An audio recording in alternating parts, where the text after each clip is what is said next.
definición andina, el mundo se estructura en tres unidades que interactúan en equilibrio y armonía. El Uculpacha, o mundo de abajo, el Caipacha, o mundo de los humanos, y el Hanampacha, o mundo de arriba, o de los dioses. Cuando estos mundos dejan sus lugares establecidos y se invierten, el caos se produce.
Fujimori, como es un país adelantado, es un país desarrollado, entonces por lo tanto que Fujimori podría traer una tecnología adecuada para el país, el empleo más adecuado tal vez para el país, eso se había pensado. ¿Y qué se esperaba de Fujimori? Yo creo que no se le esperaba nada, era un voto de rechazo. Todo el mundo sabía que era un candidato improvisado y eso era lo que decía la misma gente, que está un poco en el sector más social de la universidad, ¿no?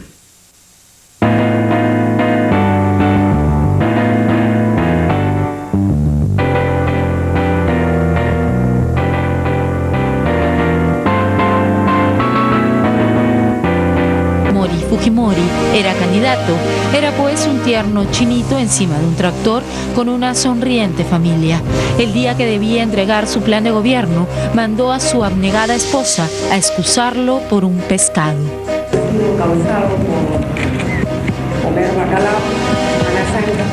No olvidamos, claro, que Fujimori estaba en campaña contra Mario Vargas Llosa del Fredemo. El escritor aseguraba que la única forma de salir de la crisis económica era sacrificarnos con un shock. Que el Fredemo es el shock, cambio 90 es el no shock. Fujimori insistía que él iba a solucionar la inflación sin shock. Claro que nunca dijo cómo, ni siquiera en este debate previo a las elecciones. Con la misma firmeza con que rechazamos, repito, el brutal shock económico. El ingeniero salió presidente y después de 4 mesecitos, su ministro de Economía nos anunciaba el Fujishock. La lata de leche evaporada que hoy costaba en la calle 120.000 intis, costará a partir de mañana 330.000 intis. Que Dios nos ayude. Hurtado Miller era ministro de Economía y hace unos días, después de 10 años, dejó de ser prófugo de la justicia y podría convertirse en uno más de los 207 sentenciados del régimen fujimontesinista. De las donaciones que recibía la familia Fujimori del Japón. Últimamente hemos recibido 2.000 lotes de ropa. Tanto Juana Fujimori como Rosa Fujimori y Víctor Aritomi son prófugos de la justicia peruana. Vendían camisas, pantalones occidentales. Mientras todo esto pasaba por carta. Por esos días, la relación con la primera dama estaba muy deteriorada. Susana Higuchi sorprendió a todos denunciando torturas. Una de las torturas fue en el sótano del Pentagonito, del CIE específicamente, pero no sé a qué lugar me habrán llevado porque me han metido en auto. Cuando se me ordenó llevar alimentos a un detenido, fue a la señora Susana Higuchi en uno de los calabozos del sótano, totalmente desnuda, en posición fetal y arrinconada hacia un lado de ese calabozo, ocultando su rostro entre sus piernas y sus manos. Me quito la chaqueta que llevaba puesta y se la doy para que se cubra. La señora coge la chaqueta y me dice: vete. Higuchi se separó del presidente. Su lugar lo ocupó su primogénita, Keiko Sofía Fujimori, con 19 años de edad. Ya no era una niña, pero sí, desde ese momento, la inseparable, sonriente y carismática compañía de su padre, que le decía hasta dónde ponerse para la foto. Vamos a tomarnos una foto como miembro de mesa, para su recuerdo. A ver.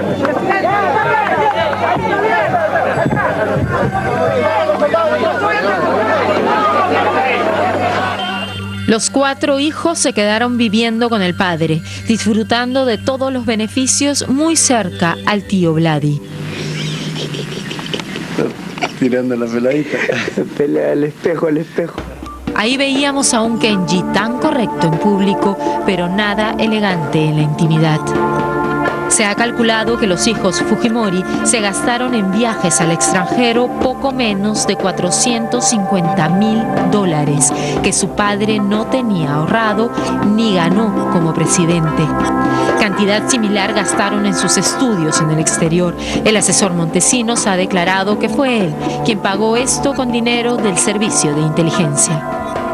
El 9 de abril de 1990, por el sociólogo Francisco Loaiza, para arreglarle unos asuntos que estaban trayendo problemas a su campaña presidencial. ¿Cuál era la carta de presentación de Montesinos para Fujimori? Vale decir, ¿qué le dijo usted sobre este personaje para que él pensara que le iba a servir? Bueno, el hecho de que Montesinos en ese momento era asesor de 2 fiscales supremos, uno de Negri y el otro Méndez Jurado, le daba una solvencia profesional. Además estaba muy vinculado a la defensa de ciudadanos norteamericanos vinculados al narcotráfico, que la embajada norteamericana lo había escogido a él, ¿no? O sea, que era un personaje que se movía en el mundo judicial con mucha habilidad. Y bueno, desgraciadamente la ofensiva que desató Olivera en contra de Fujimori por una supuesta evasión tributaria. ¿Supuesta o cierta? Bueno, a la final se comprobó que era cierta, ¿no? O sea, él había subvaluado algunas operaciones. Hacía cada vez menos, mucho más peligroso, digamos, el asedio contra Fujimori. La noche del 5 de abril de 1992, los tanques salieron a las calles de Lima para aplacar cualquier respuesta en contra de lo que había determinado Fujimori. Disolver temporalmente el Congreso de la República. Segundo, reorganizar totalmente el Poder Judicial, el Consejo Nacional de la Magistratura, el Tribunal de Garantías Constitucionales y el Ministerio Público, para los responsables de la malversación de los recursos del Estado. En consecuencia, la continuidad gubernamental se dará transitoriamente a través de un gobierno de emergencia y reconstrucción nacional, cuyos principales objetivos son los siguientes: orden y otras instituciones. Como jefe supremo de las Fuerzas Armadas y de la Policía Nacional, he dispuesto que éstas tomen inmediatamente las acciones pertinentes a fin de garantizar las medidas anunciadas y cautelar el orden y la seguridad ciudadanas. Pública, cuando la Organización de Estados Americanos, la OEA, no permite este tipo de golpes de Estado. Era un golpe a la Constitución y un golpe de Estado. cerrar el Congreso, cerrar instituciones fundamentales para la democracia. Con el Congreso disuelto, Alberto Fujimori convocó a nuevas elecciones. Los medios de comunicación y la mayoría de los peruanos, cegados ante el hombre que había apresado a Abimael Guzmán, apoyaron el autogolpe. Así, el aspirante a dictador logró una sólida mayoría en el Congreso. Su proyecto de poder indefinido comenzaba a tomar forma. Bajo el pretexto de la todavía existente amenaza senderista, Montesinos crea un comando de sanguinarios paramilitares, el Grupo Colina. La noche del 3 de noviembre de 1991, Colina dio inicio a sus horrendas acciones en Lima, con el asesinato de 15 personas. Fue el primer homicidio múltiple ocurrido en la capital, la masacre de Barrios Altos.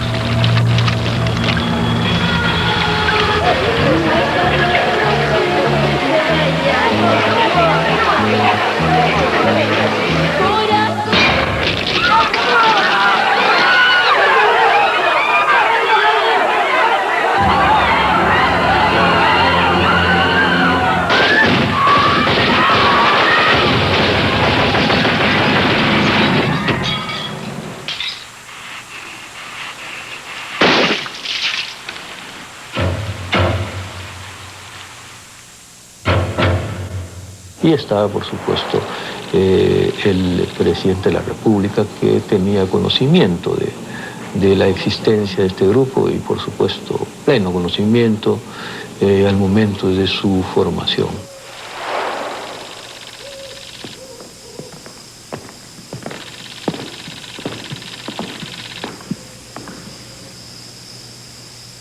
En el año 91, cuando Fujimori decide intervenir las universidades nacionales como San Marcos, la UNI, la Universidad del Centro, interviene también la Cantú.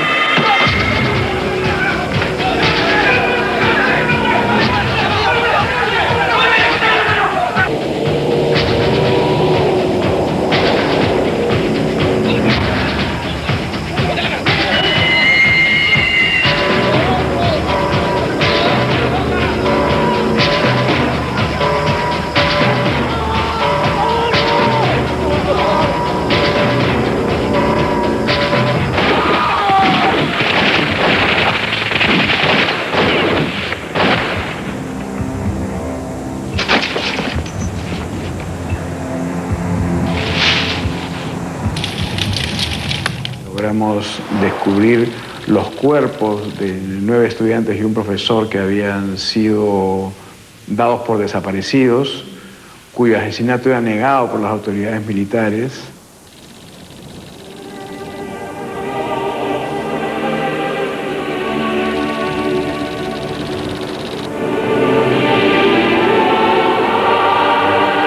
Fue terrible cuando nos dicen que encuentran los restos de los estudiantes sin guía.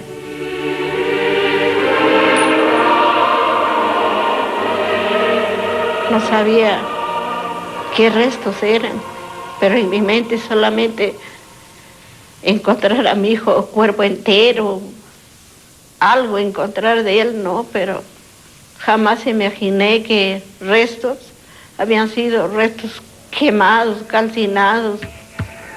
Horrendos crímenes que ponen en evidencia una determinación sin límite. Fujimori y Montesinos estaban dispuestos a todo con tal de preservar el poder. Hechos que las futuras generaciones de peruanos no deben olvidar, sobre todo si quienes lo concibieron intentaran volver a gobernar. Que se equivocaron es cierto, pero se equivocaron, señor presidente, en medio de una guerra. Como medida de blindaje ante posibles juicios a militares por excesos y violaciones a los derechos humanos, el Congreso propuso una ley de amnistía.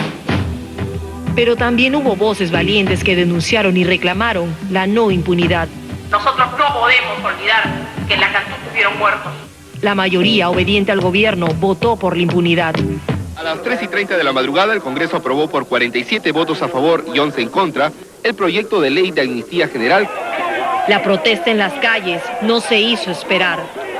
Creemos que esta ley que se ha aprobado por el Congreso el día de hoy es muy grave, porque no solamente va a liberar a los asesinos, en el caso de la Cantuta, sino a muchos otros asesinos de los casos de violación de derechos humanos. No es posible de que asesinos de 10 personas hayan cumplido una sentencia de una cárcel de 9 meses prácticamente.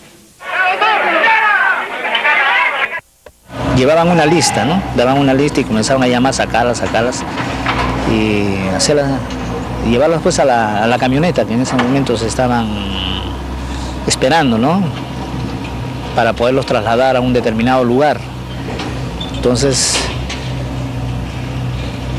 nosotros estábamos en ese momento con Martín Rivas, subimos a una de las camionetas y nos dirigimos con él a Trujillo. Ya serían las 5:30 de la mañana, ya esclareciendo, ¿no? Y él le da la orden a Pichilingui para que termine el trabajo, pues, ¿no?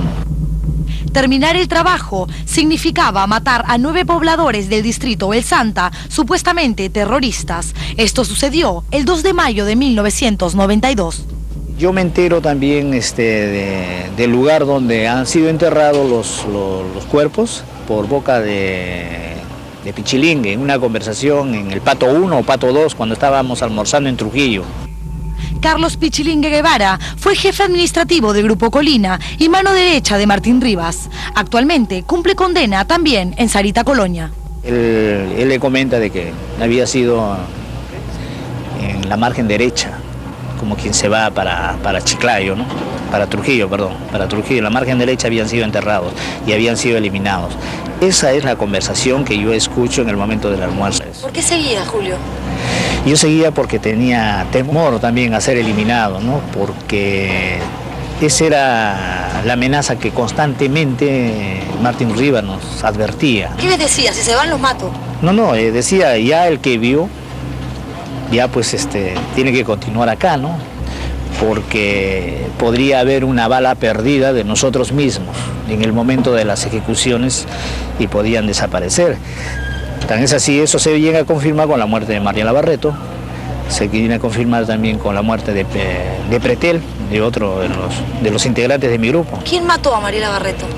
Martín Rivas había ordenado su muerte y que los participantes eran Sosa Saavedra, Yarlequé y Alarcón. Eran 3 personas que habían participado en la muerte. Yarlequé y Alarcón eran suboficiales del Grupo Colina. Sosa Saavedra, al igual que Chucky Aguirre, jefe de uno de los subgrupos. Julio Chucky Aguirre asegura que el Grupo Colina no ha muerto. Esto en la segunda parte de este reportaje, además de los detalles de la matanza de la Cantuta y de la muerte del periodista Pedro Yauri. Tampoco. Martín Rivas sí. Martín Rivas sí. Pichilingui, Ortiz Mantas, Gamarra Mamani, Montes de Oca. Tú en ese momento, por eso te pregunto, ¿dónde te encontrabas? Yo al costado, me encontraba, a un costado de ellos, recabando los documentos, las pertenencias de los que iban a ser eliminados. ¿Qué decían los estudiantes de la Cantuta antes de ser eliminados? El profesor, ¿suplicaban, lloraban, rezaban? El único que... No, los alumnos han ido calladitos, ¿ah? No decían nada. Yo solté a una niña, a una estudiante que nos rogó, pues, ¿no? Nos rogó de que tenía familiares que eran militares, ¿no? Entonces, yo la suelto a ella, lo que siempre se hacía. Sí, pero... ¿Por qué tendríamos que creer que no mataste? Porque yo, como les repito, yo tengo principios. Yo he tenido otros cursos especiales que he hecho que... Pues sí, hay mucha gente que está deseosa de matar. Esa gente era deseosa, no necesariamente tenía que llamarlo. Lo veían a Martín Rivas arriba y se iba toda la gente. O sea, tus principios también te hubieran llevado a renunciar. Entiendo, pero en ese momento nadie se percataba de que quién no disparaba, quién disparaba. Disparaban nomás. Nada más se disparaba y yo pues no quería hacerlo porque sabía que había mucha gente. Todos eran casi voluntarios. O sea que no había sospecha de que si tú eliminaste, ahora te toca a ti, o tú no has eliminado acá, ahora vas a eliminar. No había eso, porque había suficiente personal para hacer ese trabajo. ¿Enterraste tú alguna vez los cuerpos, los cadáveres de alguno de los asesinados? De la Cantuta, pues sacamos de un sitio, lo desenterramos, lo pusimos al frente y también lo desenterraron de ahí lo llevaron a Cieneguía y yo no sé nada de ese entierro. Martín Rivas, hace el tiro Ortiz Mantas. ¿Otra vez? Lo mata pues a Pedro Yauri, lo mata ahí en la misma playa, ¿no? Le hacen abrir su hueco y ahí mismo se le entierra. Pedro Yauri era un periodista que a través de su programa radial Punto Final de Radio Universal de Huacho propalaba críticas al gobierno de Fujimori. ¿Dónde le dispara? En la cabeza, en la cabeza. ¿Y qué es su cuerpo? Es enterrado ahí mismo, en el mismo lugar. Él mismo estaba abriéndolo. ¿Suplicaba Pedro? Pero sí, lo que yo admiro de ese periodista, ¿no? Admiro mucho es su valentía de ese señor, porque en el momento que le estaban haciendo el interrogatorio, ¿no? Martín Rivas le pedía pues, que diera nombres, que quienes más estaban involucrados con él, ¿no? Porque se suponía que eran terroristas. Este periodista dijo, no, ¿para qué te voy a dar nombres? Si igual me vas a matar, le dijo. Esa es la respuesta que le dio, y yo alcancé a escuchar eso. Entonces, Martín, dale, le dijo, vale, metió. Todavía la mafia sigue enquistada. Hay una prueba, inclusive, que yo la tengo, ¿no? Que oportunamente se la voy a hacer llegar. Es una nota que le hace Coral Goicoechea a Martín Rivas. En esa nota yo la intercepto. Coral Goicoechea, suboficial. Suboficial, cuando vino acá una confrontación conmigo. Entonces ahí es donde le está pidiendo dinero y le está dando a conocer de que la gente...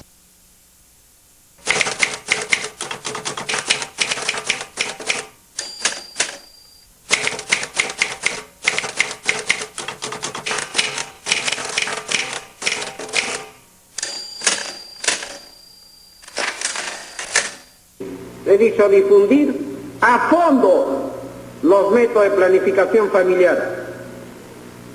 Las mujeres peruanas deben ser dueñas de su destino.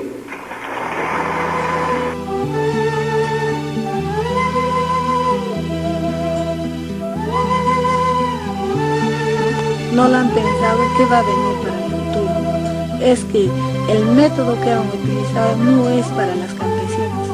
Esta es una agresión contra los derechos humanos.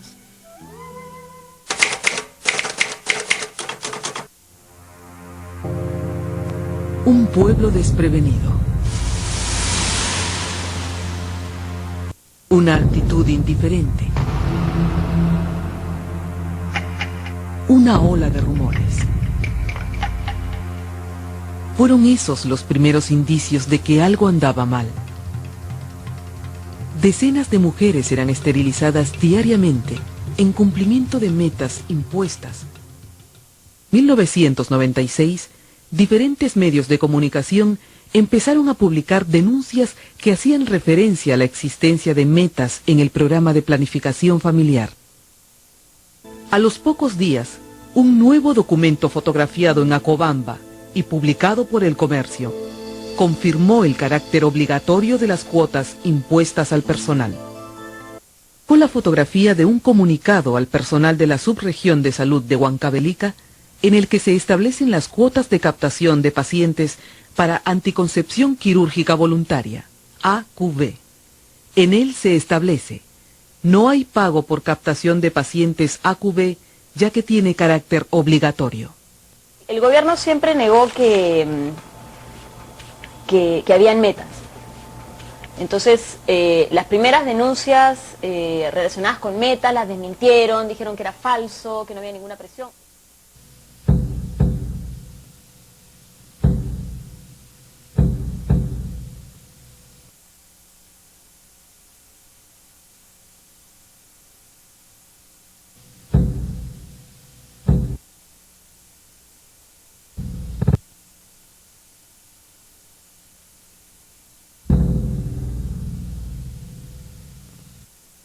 La misma Fiscalía reconoce que había una meta durante el gobierno de Fujimori para que la tasa de hijos, de la cantidad de hijos que una mujer tiene, baje, disminuya, pero se quería hacer, se quiso hacer y se hizo en determinadas zonas, a determinado tipo de mujeres.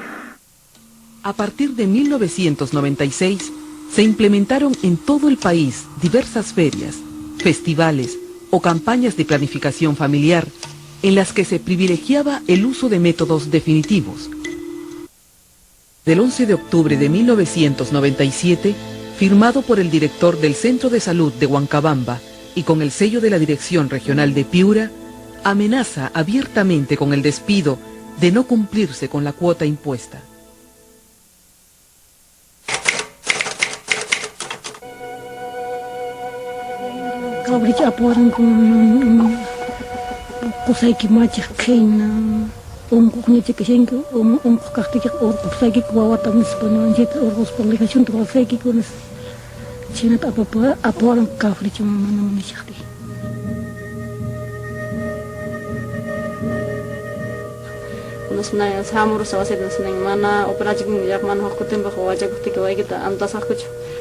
Hukutema guardia abajim sai ganas nas kosai hai kuktian manja kuspang narang hai kurang nas hermam cenya operasi kumoran operasi kuran hai kumas manja kuspegas cenya kono ce operasi seman kuna gane mal ka pune mana ima bal emal basaira chunga kipti ce pe manja rastala kan ce ashkata wanis khata ka apem shanku ki kamil qayama washkata ce kan ishka para ka bisul jugam sementa nisbana timan kuida washan che nis akhnat no kay kuray managoy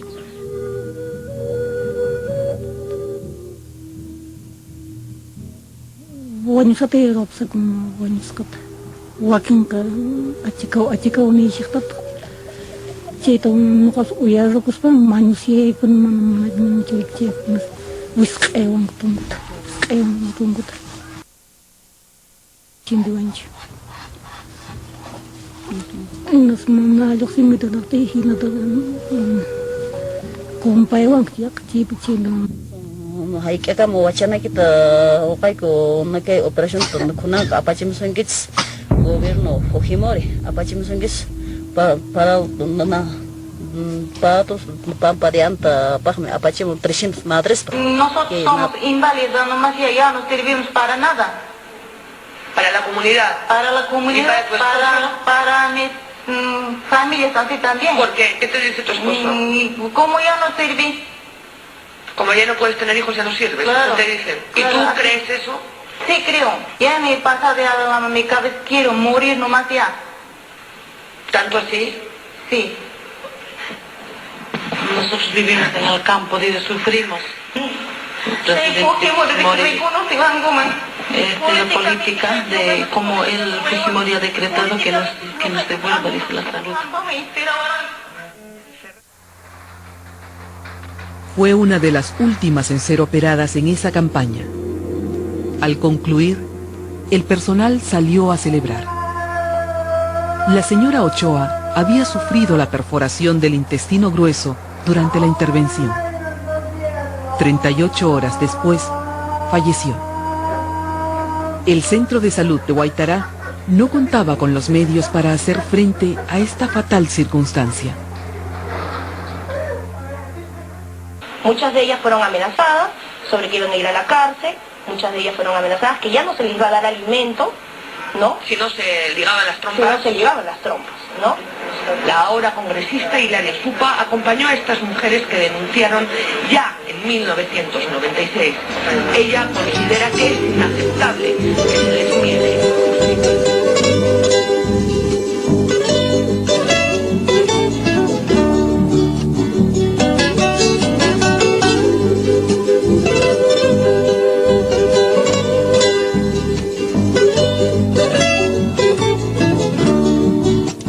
Con todo respeto les digo, en tiempos 1995 hasta 2000 ha sido gracias a fujimontesinistas 300.000 mujeres indígenas esterilizadas con el cuento de exterminar la pobreza, 22.000 varones. Presidente, gracias a ello, hoy en día ni siquiera el Estado dice nada. Gracias a ello, las mujeres ni siquiera están reconocidas a esto. Quiero responder esto, que las mujeres están esperando la justicia, el reconocimiento del Estado por sus derechos humanos que se han sido atropellados, presidente.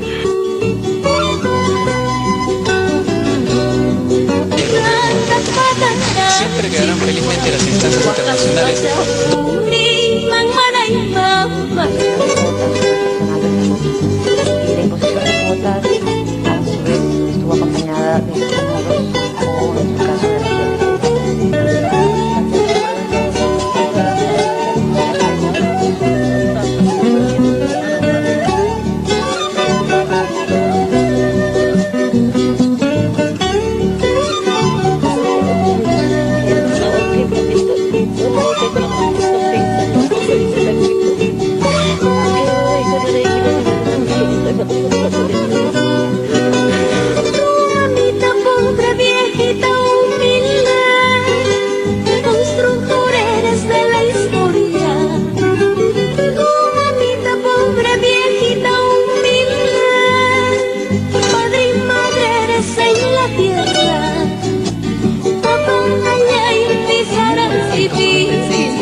realizó 81.761 ligaduras y 6.313 vasectomías. En 1997, según la versión del Ministerio de Salud recogida por el Comercio, se realizaron más de 114.500 ligaduras.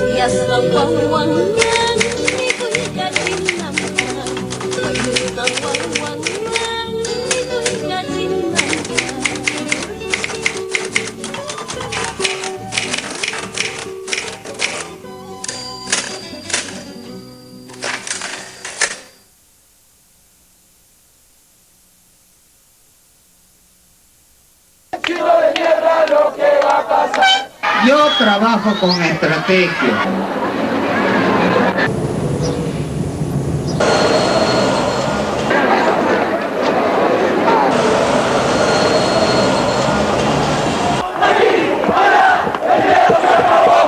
Español masticado, gesto de humilde vendedor de guantán, movimiento de robot articulado, degradó al Estado convirtiéndolo en olla regalada y en derechos violados. Un otro presidente y lo utilizó para mantenerlos en el fango. No fue un Robin Hood, fue el sátrapa de la necesidad ajena. Pobreza. En el año 1991, el 57,4% de la población era pobre. En el año 2000, el 54,1% era pobre. En términos porcentuales, rebajó el total de pobres en 3 irrisorios puntos. Pero en términos absolutos, en el 2000 había 1.200.000 pobres más.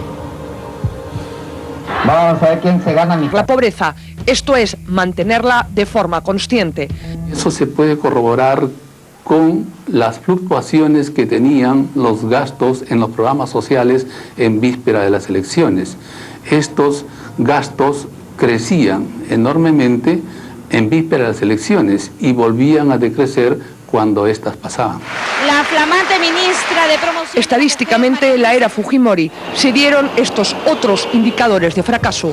Aumentó la diferencia entre ricos y pobres. Los ricos fueron más ricos y los pobres más pobres. El gasto promedio de los hogares disminuyó.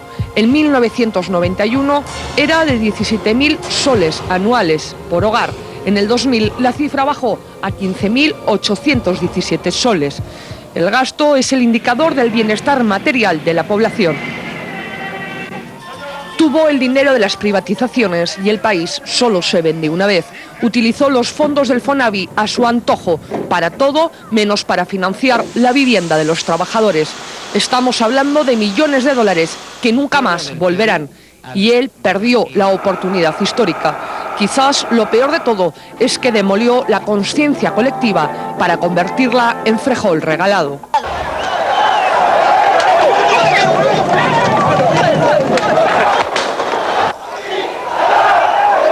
Los mineros, que sumaban unos 2.000, se trasladaron hasta las cercanías del CCD, donde fueron inmediatamente dispersados por la policía.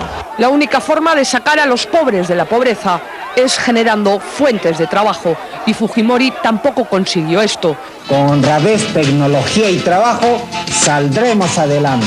Demolió los derechos laborales y no generó más trabajo, ni consiguió que las empresas fueran más productivas y competitivas. Aquí la realidad en forma de cuadro. Los contratos en negro pasaron del 34% en el 90 al 46% en el 2000. Los contratos flexibles del 25% al 26% en el 2000. Y los contratos permanentes del 40% al 25% en el 2000. La informalidad laboral pasó del 52,7% en el 91 al 59,2% en el 2000. Nunca hubo tanto ambulante.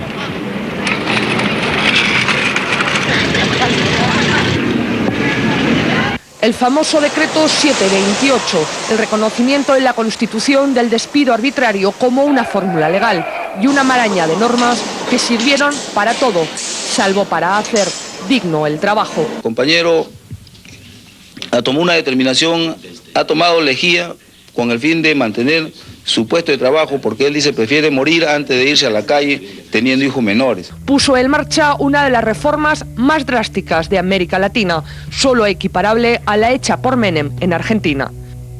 Fujimori terminó con la estabilidad laboral. Comenzó la ola de despidos arbitrarios y masivos. Entraron los service, a igual trabajo, menos salario. Los contratos temporales se institucionalizaron. Los jóvenes dejaron de tener beneficios laborales. Los patronos podían alterar las jornadas a su antojo. No, ellos parten de una lógica simplista, ¿no? Reducimos los beneficios sociales, abaratamos los costos laborales y por lo tanto tenemos mayor productividad, mayor competitividad. Y esto no es un análisis tan corto, ¿no? Tan pequeño. Los sindicatos dejaron de negociar por sectores, se pasó al ámbito de la empresa y como la mayoría de los trabajadores comenzaron a tener contratos temporales, tenían que callarse por miedo. Las huelgas tenían que cumplir muchos más requisitos para ser legales. Y además, gracias a las privatizaciones sin estrategia, más de 120.000 personas perdieron su trabajo.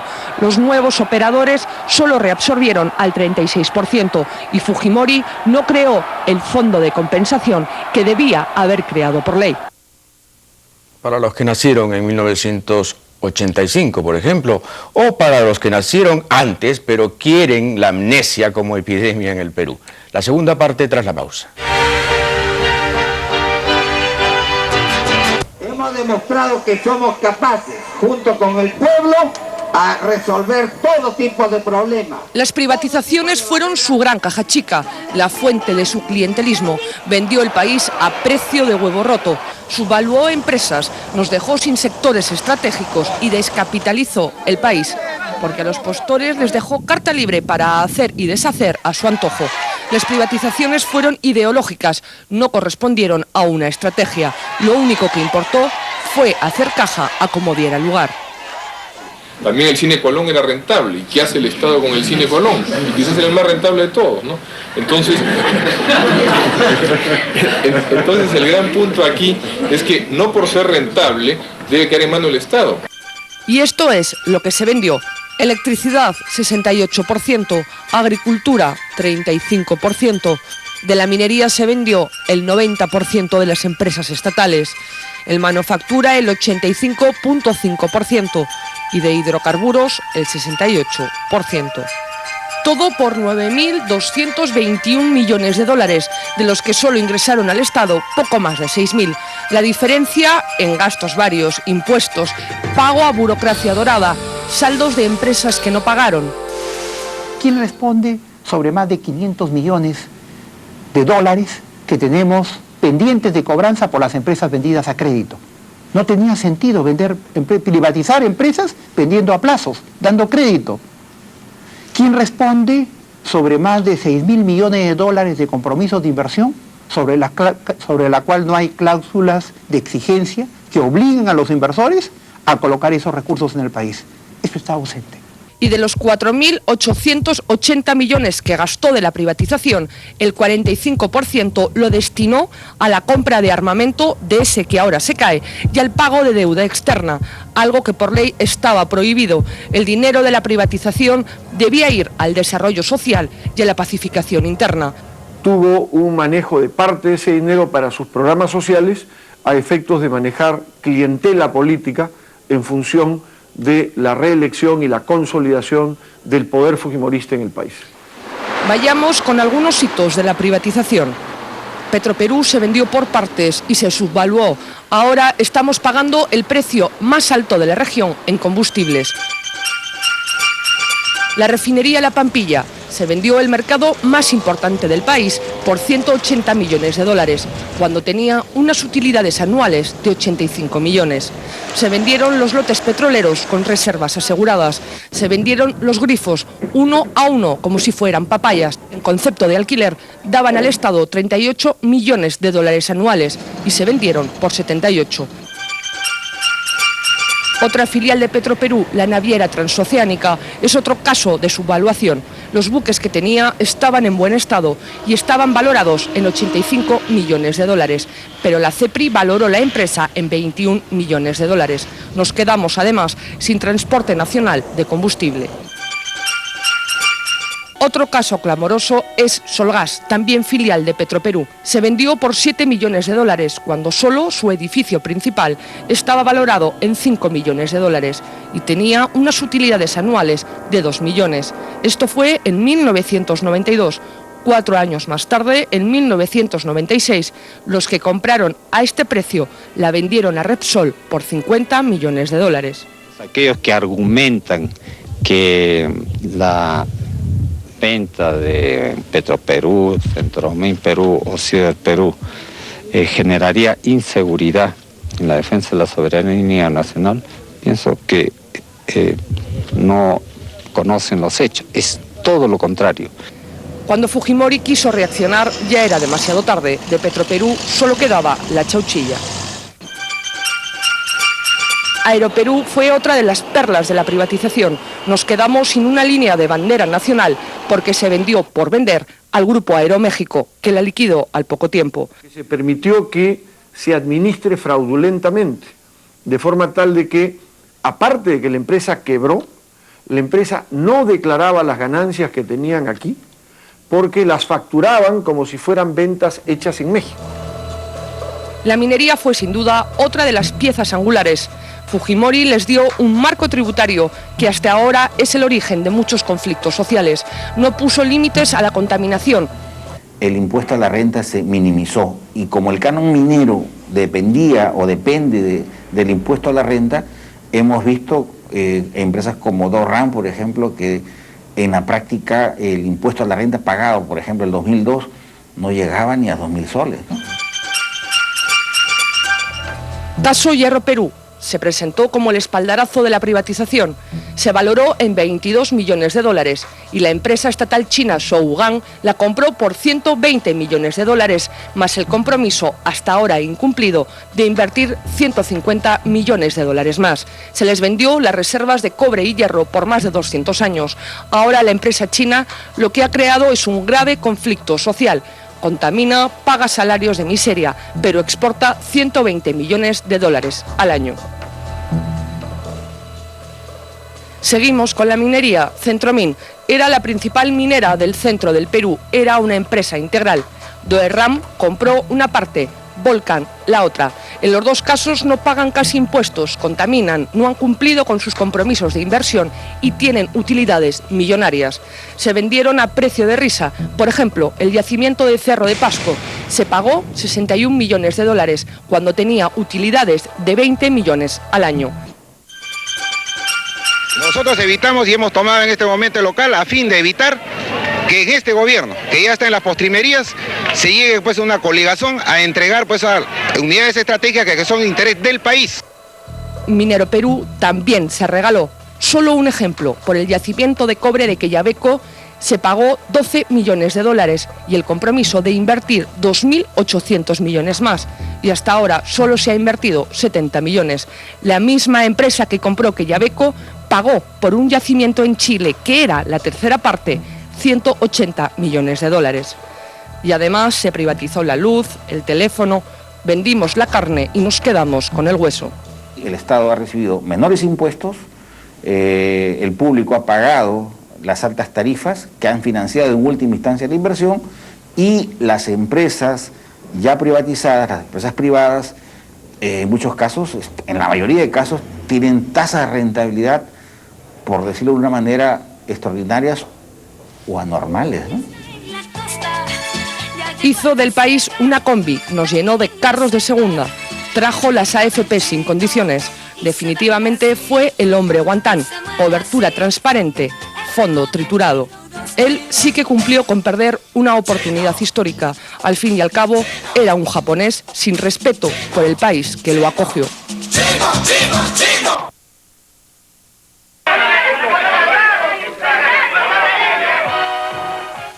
Las elecciones del 95 representaron el crisol cultural del Perú. Alberto Fujimori, descendiente de japoneses. El exsecretario general de las Naciones Unidas, Javier Pérez de Cuéllar, de ascendencia hispana, y alguien que entraba por primera vez en la arena política representando al mundo andino, Alejandro Toledo. Este era mi cuarto, hermano. Aquí dormía yo. Este era mi ropero. Que siendo de condición muy humilde había logrado romper diversas barreras y conseguir importantes logros profesionales. La participación de este peruano graduado en Stanford generó en el elector más curiosidad que auténtico entusiasmo.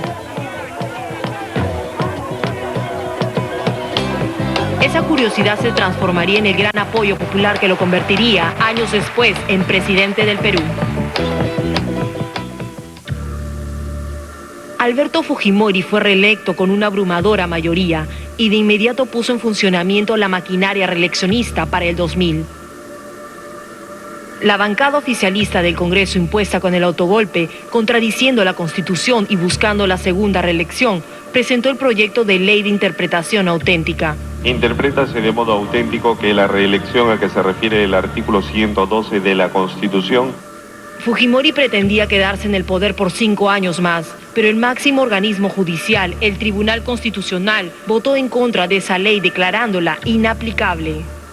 El presidente de la República puede serlo por 2 periodos de 5 años cada uno, y cuando multiplica 5 por 2 dice que es 15, es decir, que va hasta el año 2005. Y no se preocupen que en el año 2005 va a decir, ay, me equivoqué, comencemos a contar de nuevo. Todos los que votaron en contra fueron destituidos. Señor presidente, yo puedo acusar y acuso a los señores magistrados Nugent, Aguirre Roca, Rey Terry y la señora Reboredo Marzán. Se eligieron nuevos magistrados y la ley se aprobó. El plan de Fujimori para perpetuarse en el poder se había cumplido.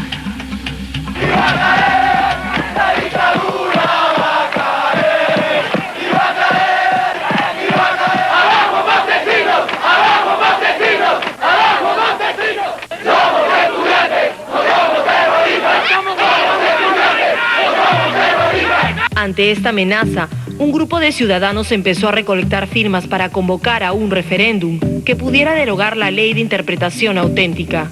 Era el 10% del padrón electoral, en ese momento 1.250.000 firmas. Y el Foro Democrático asumió el desafío. A pesar de que se lograron las firmas necesarias para legitimar el pedido, el Congreso no las validó. Se sometió a votación y no se consiguieron los votos necesarios. No podemos aceptar que haya fraudes electrónicos. No podemos aceptar que quienes se presentan como mensajeros de la voluntad popular al final lo que están haciendo es limitando esa voluntad, despreciando esa voluntad, presidente, pretendiendo enseñarnos a nosotros lo que no son. Pensar que allí está la verdad de un proceso que no se ha seguido, de una verificación de firmas que no se ha efectuado, de un trámite que no ha tenido ningún sentido, que allí está la explicación, señor, de lo que ha ocurrido. Por favor, eso no lo cree el más ingenuo de los peruanos. Menos aún, viniendo de quien ya tiene una trayectoria de investigación inmaculada, quien nos ha dicho en el tiempo que aquí hubo autosecuestros donde hubo secuestrados, que hubo autotorturas donde hubo torturados, la que ha visto las interceptaciones telefónicas en todo el Perú, ella nos va a decir que ha investigado. Háganme el favor, señor presidente. Por el sí, 45 señores congresistas, y por el no, 67, y una abstención.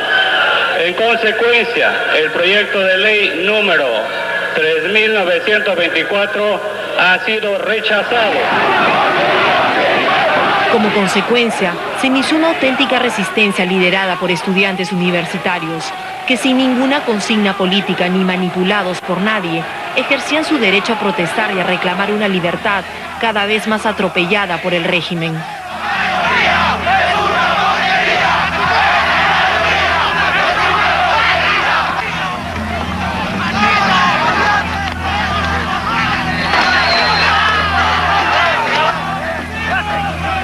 Montesinos, cada vez menos tolerante con la crítica, empezó una campaña contra determinados periodistas. Ya los medios de comunicación ya estaban un poco volcándose más para lo que eran los temas inactuales, menos en la investigación política, pero el control total absoluto yo sí siento que se llega a ocurrir, llega a perpetrarse luego de que cae Baru Hipcher, o sea que se le retira la nacionalidad y es como una lección para todos los broadcasters, como diciéndoles, si ustedes no se portan, esto también les puede ocurrir. Y qué mejor si se les está abriendo las puertas y se les está ofreciendo incluso dinero para que pongan la línea editorial al servicio del gobierno, ¿no? Se expulsó del país al dueño principal de Canal 2, Baru Hipcher, por haber involucrado a Vladimiro Montesinos en varias denuncias sobre corrupción. Intercepción a celulares de congresistas y periodistas, canal de televisión, opositores al gobierno. Hoy por hoy, uno de los secretos mejor guardados sobre este personaje tiene que ver con sus ingresos. ¿Cuánto gana Vladimiro Montesinos? Se trata de una información tan reservada que ha sido negada incluso al Pleno del Congreso. Los socios minoritarios que recibimos a través de información de agentes de inteligencia para atentar contra el periodista César Hildebrand. Y aquí está esta fotografía que pertenece a una agente llamada Susana Saavedra. Esta es la persona que, según nuestros informantes, que realmente son buenos, iba a apretar el gatillo. Esta noticia apareció recientemente refundida en las páginas policiales de un diario local. Se trataba de un horrendo crimen en el que manos extrañas habían descuartizado a una joven mujer de 29 años de edad. Su nombre, Mariela Barreto Riofano, una agente del Servicio de Inteligencia del Ejército, que para más señas fue nada menos que la mujer de Martín Rivas, el oficial del Ejército peruano acusado hace algunos años de ser el autor del crimen de la Cantuta. Leonor La Rosa sufrió 3 paros respiratorios después de haber sido torturada sistemáticamente durante una semana. Ella no es una delincuente común, tampoco una terrorista. Ella es una agente operativa del Servicio de Inteligencia del Ejército, acusada por sus superiores de haber revelado planes de operaciones especiales, como el Plan Narval, ejecutado parcialmente con el atentado a la filial de Canal 13 en Puno, cuya existencia el Ejército siempre negó.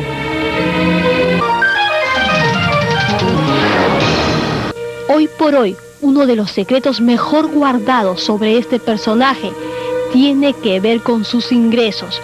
¿Cuánto ganó del Congreso? Fue el presidente del Consejo de Ministros, Alberto Pandolfi. Contrapunto, sin embargo, averiguó los atractivos y nada desdeñables ingresos del segundo hombre más poderoso del Perú, quien solo en 1995 facturó por sus honorarios profesionales más de 1,5 millones de nuevos soles. A comienzos de esta semana, en un lugar de Lima que por obvias razones no podemos precisar, una fuente sumamente confiable hizo entrega a Contrapunto de un valiosísimo material. Se trataba nada menos que de cassettes de audio y 2 disquetes de computadora, conteniendo una indignante información.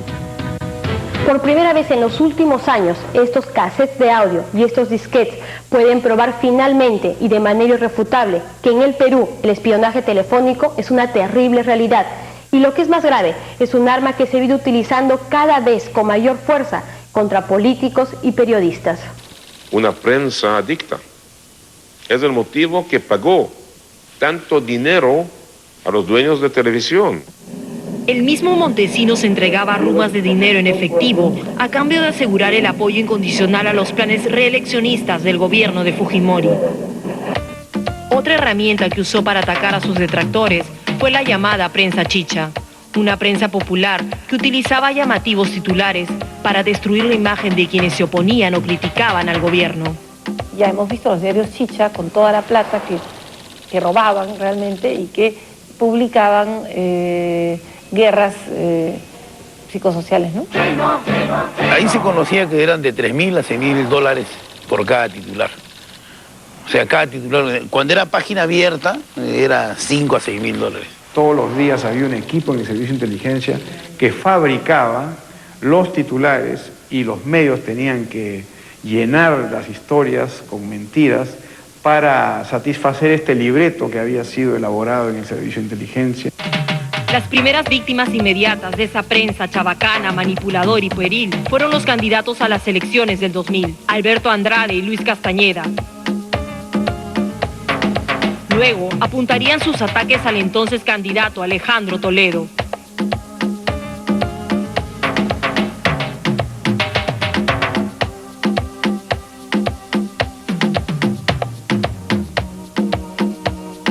En esas elecciones, Fujimori, contra viento y marea, decidió participar.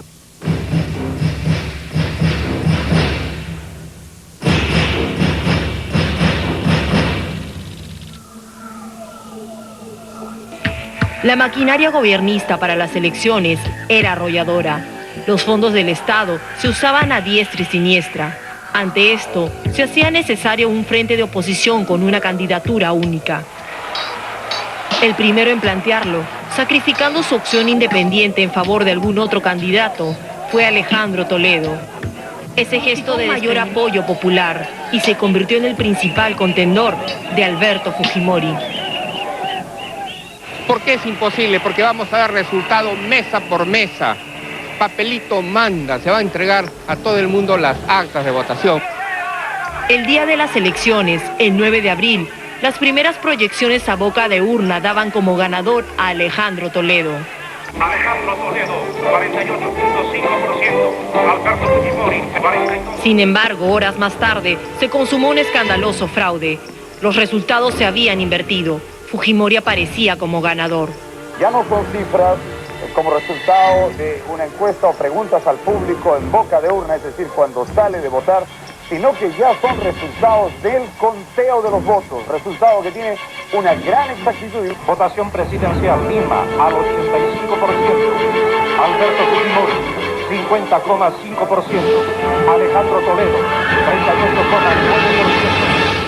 Si bien es cierto, aún por razones maquiavélicas no quieren oficialmente anunciar el fraude, para nosotros el fraude ya está consumado. Le están sacando la vuelta al pueblo peruano, armando un tinglado electoral que en el fondo lo que va a hacer es un fraude masivo. Y a las 6 de la tarde, después la pantalla va negra, ustedes se acuerdan. La pantalla se vuelve negra completamente, todas las pantallas de los medios de comunicación. Y después empieza a venir Mickey Mouse, Donald Duck y todos los dibujos animados de Disney. 8 de la noche, 9 de la noche, 10 de la noche. Y ya llega Fujimori de 41, ya llega a 49 y pico, y dependiendo. Si no movilizo y llamo a la gente, si los jóvenes, con esa pureza de su coraje, no se hubieran puesto de pie. Alejandro Toledo decide salir a las calles y lo...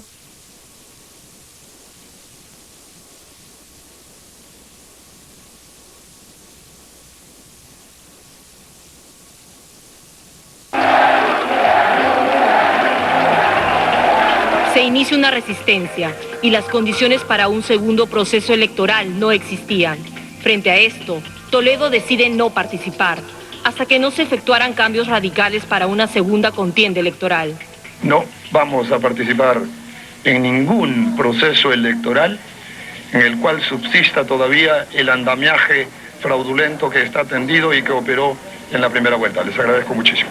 El Jurado Nacional de Elecciones, desoyendo el pedido de Toledo, de la misión de observadores electorales de la OEA y del Centro Carter, se negó a postergar la fecha.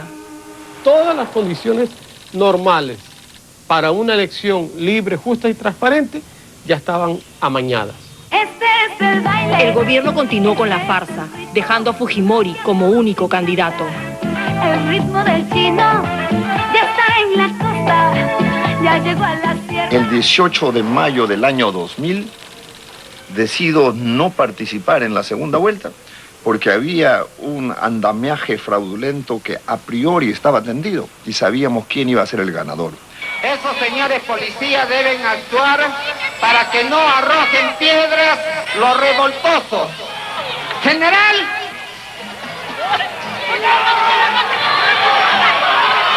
desalojen los revoltosos. Policías. Y se baila así. En uno de los más evidentes casos de autonegación de dignidad, el canciller Francisco Tudela salió a criticar la renuncia de Toledo al ritmo del baile del chino. La sociedad civil se volcó a las calles, lavados de bandera, protestas estudiantiles, lanzamientos de basura frente a las casas de los miembros del régimen. Con estas movilizaciones se empiezan a abrir espacios. Era el momento de sensibilizar a la opinión pública internacional acerca de las irregularidades que afectaban el proceso político en el Perú. Toledo fue recibido y escuchado. ¿Quién has debatido? No, era un panel.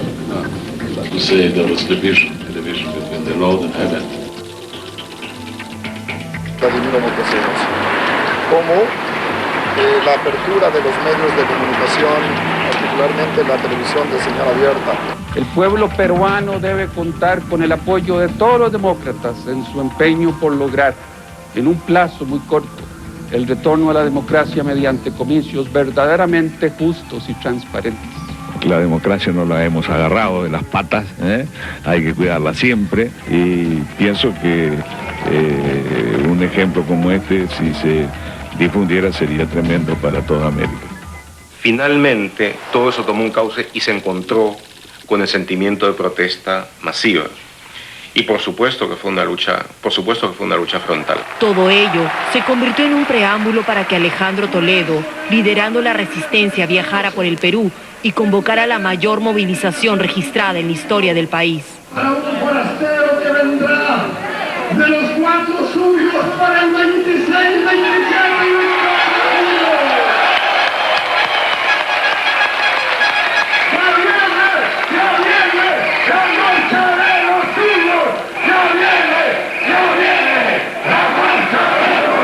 Esta es la respuesta solidaria, contundente del pueblo libre y soberano peruano que quiere decirle basta ya a la dictadura de Fujimori.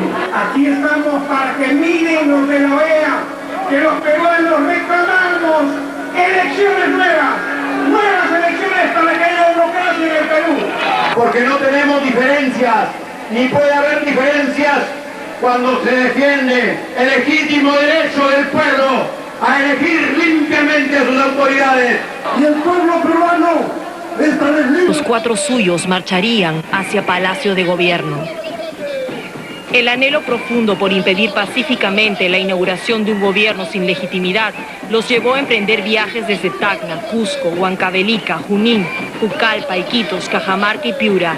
Se les irían sumando más ciudadanos conforme se aproximaran a la capital. Voluntarios decididos a venir desde la lejana Iquitos. Ellos iniciarían una travesía hacia Lima, pese a que el gobierno trataría de interferir su paso. Esa gente que generosamente, sabiendo que tienen que viajar varios días, necesitamos darle un abrazo de hermanos. Y así como lo despido,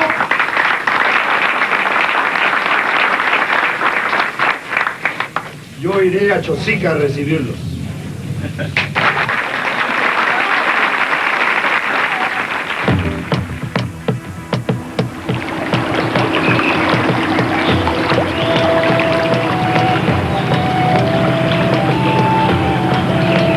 Peruanos de diferentes regiones del país llegaron a Lima por sus propios medios. Coparon calles, avenidas y plazas para demostrar ante el Perú y el mundo un rechazo tajante a la dictadura. Ha habido bastantes problemas. Hemos salido al principio en Santa Rosa, nos cuadraron los policías que por qué tiene que ir, que el carro se ha atrasado la hora, no sé, pretextos nos ha buscado, no nos dejan movilizarnos. Nosotros, bueno, no queríamos quedar atrás. Nosotros como cosqueños tenemos que llegar. Que son muchos mecanismos que el gobierno ha planificado para impedir lo que es marcha de los 4 suyos. El gobierno trató por todos los medios de detener esa avalancha de protesta, que se convertiría en la hora señalada por el reloj de la historia para el final de la vergonzosa dictadura del binomio Fujimori-Montesinos.